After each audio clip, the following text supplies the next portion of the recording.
Some of the worst Tulsa gang members are now behind bars. A 2-week-long raid called Operation Triple Beam, run by the U.S. Marshals Service, wrapped up today with 163 arrests and 46 illegal guns confiscated. News on 6 crime reporter Lori Fulbright rode along and has the story for us new at 6. Lori? Well, Terry, this raid is a huge deal. They got bad guys, guns, drugs, and cash. There are basically 4 gangs right now causing trouble in the Tulsa area. There's a long-running feud between the Green Team and the Hoover Crips. That started because one gang member looked at a rival gang member the wrong way. That led to most of the shootings and killings we've seen in the past few months. There is also a feud going on right now among a couple of the Hispanic gangs, the Serenos and the Warritos. They actually, both houses have warrants. Sergeant Sean Larkin heads up Tulsa's organized gang unit. The police.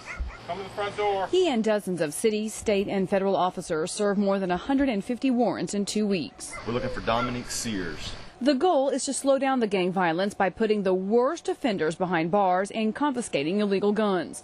They had a list of top targets, and number 1 on their list was Christopher Quartertop Price, a certified Hoover Crip who police wanted to question for several shootings and killings.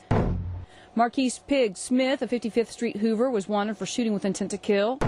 And Marquise Craven, a 4 Deuce gang member, had just gotten out of federal prison when they caught him with a .44 caliber handgun. Each gang, although they might have a group of 10 to 15 guys that always run together, there's usually just a handful that they call their enforcers. 2 or 3 guys that are known for shooting, their reputations on the street through law enforcement, and some of these guys that we arrested were those enforcers. It was loaded too, wasn't it? It was magazine loaded, yeah.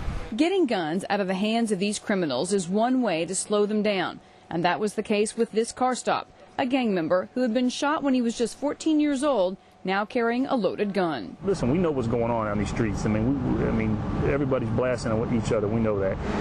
In addition to arrests, this operation was about gathering intel, getting names, shooting pictures of tattoos, keeping up on who wants to kill who and why, all of which will come in handy the next time violence erupts.